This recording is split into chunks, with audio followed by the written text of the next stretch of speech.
Je suis très heureux de pouvoir ouvrir cette journée dédiée à tous les délégués syndicaux, mais aussi à la défense de nos libertés syndicales. Parce que vous êtes délégués, vous avez au moins une fois dans votre parcours syndical subi des pressions, brimades, harcèlement, des peines disciplinaires, voire des mutations ou écartés de votre service. Néanmoins, beaucoup pensent que cette charge mentale est normale et fait partie du mandat syndical. Mais non, camarades, ces situations ne sont pas normales. Aujourd'hui, nous devons libérer la parole, dénoncer ces situations. Nous devons tous ensemble accompagner et soutenir nos camarades pour ne pas qu'ils se sentent seuls. Et le juge, il me dit, et comme ça, il me dit, je vous condamne à 6 mois ferme et 3 ans sursis, avec son droit comme ça. Bon, je prends du percute, hein, parce que je ne m'entends pas du tout, donc je suis un autre de fou, donc obligé, avec les instances, on fait appel, on se retrouve à la cour d'appel, et la présidente, dans le rendu, qui est totalement l'inverse de ce qui a été donné en première instance, je suis acquitté pour tous les faits reprochés. Ouf, quel soulagement. Et le délégué contractuel a effectivement été licencié sans possibilité de recours, contrairement à ce qui aurait été possible pour un statutaire. C'était clairement, pour les avoir observés, ses prises de parole face à la direction qui lui ont valu des inimitiés. Quand il est venu chercher sa caisse avec ses affaires, il a croisé sa supérieure et lui a dit « Si au moins tu n'étais pas allé chez les rouges ».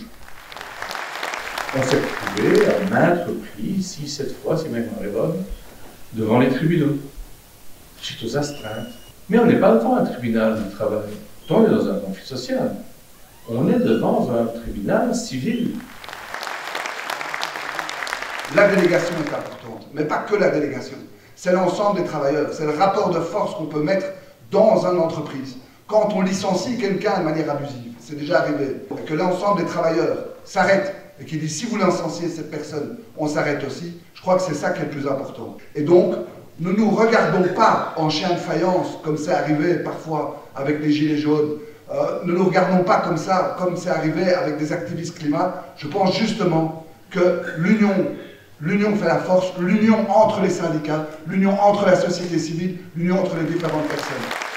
On doit toujours avoir en tête qu'une organisation syndicale, elle est forte d'un certain nombre de choses, mais l'organisation syndicale, elle est avant tout forte du nombre de délégués, de la qualité des délégués qu'elle a, et également de la façon dont les délégués dans les entreprises, soutenus évidemment par les permanences syndicales, mettent en place le rapport de force à tous les lieux de concertation ou de conflit où ils sont.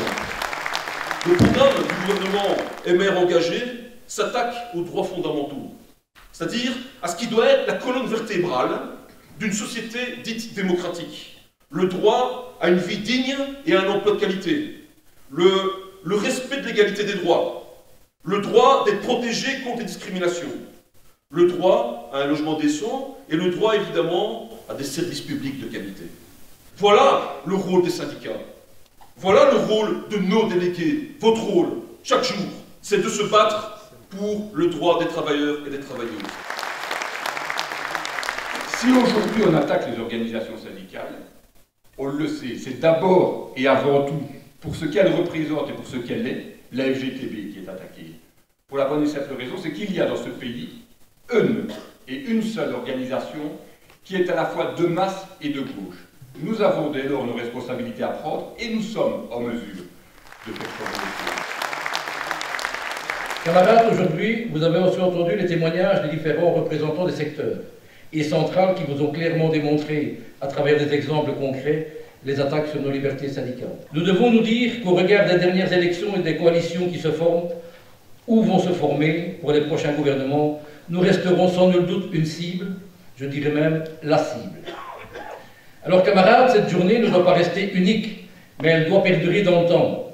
Notre souhait est que chaque année, chaque régional ou centrale organise un visuel, chaque année pour mettre en valeur le travail de ses délégués, mais aussi les situations catastrophiques vécues par certains. Pour les camarades qui seront intéressés, je vous invite déjà le 19 novembre 2025 dans un lieu on pourra définir. Un grand merci pour votre participation.